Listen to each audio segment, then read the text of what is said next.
Hello বন্ধুরা, নমস্কার। আজকে আবার একটা দারুণ স্বাদের রেসিপি নিয়ে চলে এসেছি। আশা করছি আজকের রেসিপিটা তোমাদের খুবই ভালো লাগবে। ভালো লাগলে অবশ্যই লাইক কমেন্ট শেয়ার করবে। আর যে সকল বন্ধুরা এখনো আমার চ্যানেলটাকে সাবস্ক্রাইব করনি, অবশ্যই সাবস্ক্রাইব করে এই দিদিটাকে একটু সাপোর্ট করো। তাহলে চলো রেসিপিটা শুরু করা যাক। দেখো, এখানে কিন্তু আমি মোচা কেটে নিয়েছি, কেটে ধুয়ে পরিষ্কার করে নিয়েছি। আর এখানে আলু কেটে নিয়েছি, এখানে একটু কিন্তু নারকেলটা কুচি করে নিয়েছি, আর ছোলাটা কিন্তু আমি ভিজিয়ে ধুয়ে পরিষ্কার করে নিয়েছি, আর নিয়েছি টমেটো। আজকে কিন্তু মোচার ঘন্টটা পুরোটাই নিরামিষভাবে তোমাদের বানিয়ে দেখাবো। এই দারুণ স্বাদের রেসিপিটা কিন্তু প্রথম থেকে শেষ অবধি দেখার জন্য আমি অনুরোধ করছি। তাহলে চলো দেরি না করে রেসিপিটা শুরু করা যাক। আমি কিন্তু উনুনটা ধরিয়ে কড়া বসিয়ে দিয়েছি। কড়াইতে এবারে আমি তেলটা দিয়ে দেব।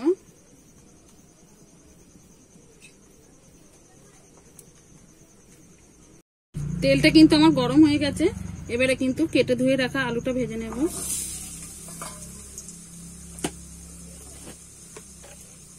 সামান্য একটু লবণ দিয়ে দেব,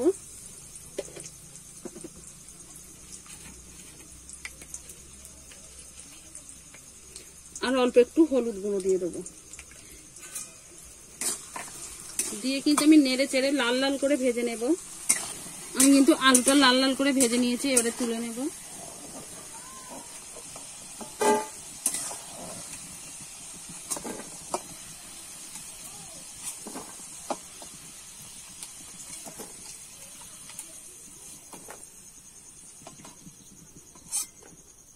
দেখো, এরকম লাল লাল করে কিন্তু আমি আলুটা ভেজে নিয়েছি।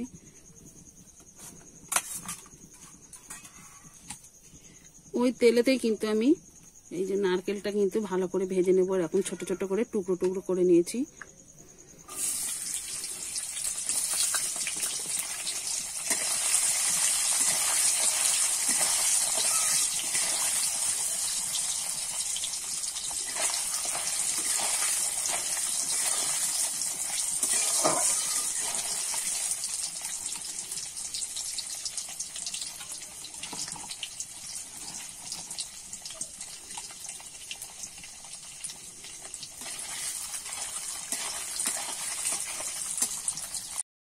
ছোলাটা কিন্তু আমার ভাজা হয়ে গেছে, এবার তুলে নেব।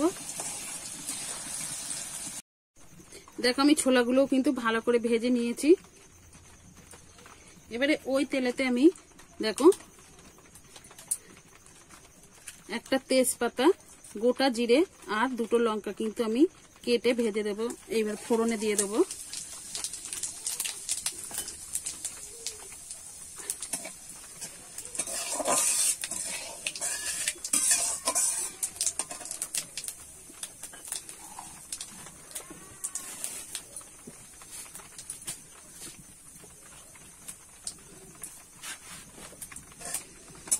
ফোড়নটা কিন্তু আমি ভালো করে ভেজে নিয়েছি।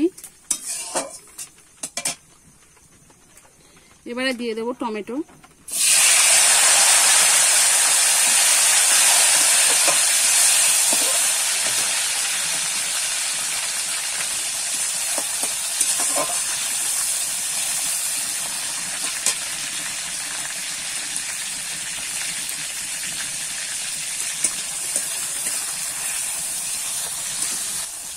টমেটোটা কিন্তু নেড়ে চেড়ে কিন্তু দেখো নরম হয়ে গেছে, মানে গলে এসেছে টমেটোটা। এখানে কিন্তু আছে আদা বাটা, জিরে বাটা, ধনে বাটা, লঙ্কা বাটা। আমি কিন্তু একসঙ্গে বেটে নিয়েছি। বাটা মশলাটা দিয়ে দেব।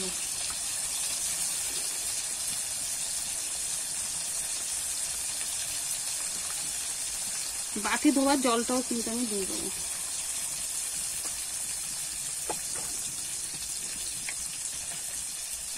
দিয়ে দেবো হলুদ গুঁড়ো,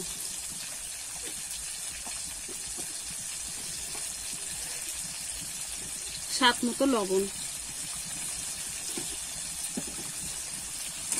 আর তোমরা কিন্তু যে যেমন ঝালটা খাবে সেরকম কিন্তু দিয়ে নেবে। এবারে কিন্তু আমি মশলাটা ভালো করে কষিয়ে নেব। দেখো, মশলাটাকে কিন্তু আমি ভালো করে কষিয়ে নিয়েছি। আর মশলা থেকে কিন্তু দেখো, দেখে তোমরা বুঝতে পারছো তেলটা কিন্তু ছেড়ে দিচ্ছে। আর কিন্তু কষাবো না মশলাটা। আর মোচাটা কিন্তু আমি আগে থেকে একটু ভাপিয়ে নিয়েছিলাম, তোমরা দেখে বুঝতে পারছো, সেটা তোমাদের আগে আমি বলিনি, এখন বলে দিলাম। আমি আগে থেকে কিন্তু এটা একটু গরম জলে নুন হলুদ দিয়ে ভাপিয়ে নিয়েছিলাম। মোচাটাকে কিন্তু এবার দিয়ে দেবো, সেদ্ধ করা মোচাটাকে।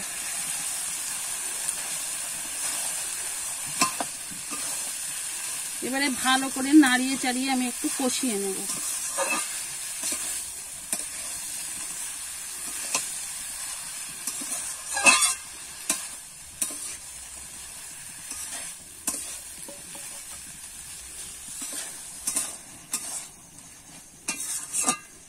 আমি কিন্তু বেশ কিছুক্ষণ ধরে মোচাটাকে কষিয়ে নিয়েছি। এরকম কিন্তু হাফ পর্যায়ে হয়ে গেলে কষানো, এবারে কিন্তু ভেজে রাখা ছোলা, ভেজে রাখা নারকেলের টুকরোগুলো দেখো, আর আলু আমি কিন্তু এবারে সব একসঙ্গে দিয়ে দেবো।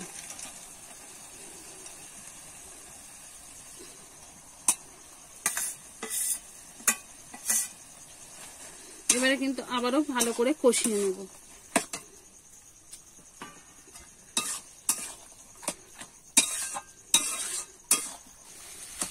দেখো আমি কিন্তু বেশ কিছুক্ষণ নাড়িয়ে চাড়িয়ে রান্না করে নিয়েছি, দেখতে কতটা অসাধারণ হয়েছে দেখো। আর তোমরা ছোলাটা সেদ্ধ না করে ভেজে দেবে, দেখবে খেতে কিন্তু আরো বেশি ভালো লাগবে। আর ভাজার সময় কিন্তু ছোলার কিন্তু মানে খুব ফাটে, ছোলাটা কিন্তু ভাজার সময় একটু ঢেকে নেবে, তাহলে কিন্তু তেলটা আর ছিটকাবে না। এবারে কিন্তু আমি স্বাদ মতো চিনি দিয়ে দিলাম, তোমরা যে যেরকম মিষ্টি খেতে পছন্দ করবে সেরকম কিন্তু দিয়ে নেবে।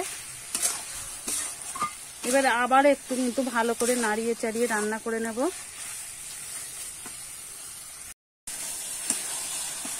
দেখো মোচার ঘন্টটা কিন্তু একদম রেডি হয়ে গেছে। এবারে কিন্তু আমি একটু গরম মশলার গুঁড়ো দিয়ে দেবো, আর দিয়ে দেবো একটু ঘি। এই নিরামিষ কিন্তু মোচার ঘন্টটায় ঘি আর গরম মশলা দিলে বন্ধুরা খেতে অসাধারণ লাগবে। এবারে কিন্তু আমি নাড়িয়ে চাড়িয়ে নামিয়ে নেব। আর কিন্তু আমি রান্না করব না, আমার কিন্তু হয়ে গেছে। এবারে কিন্তু একটা পাত্রে নামিয়ে নেব।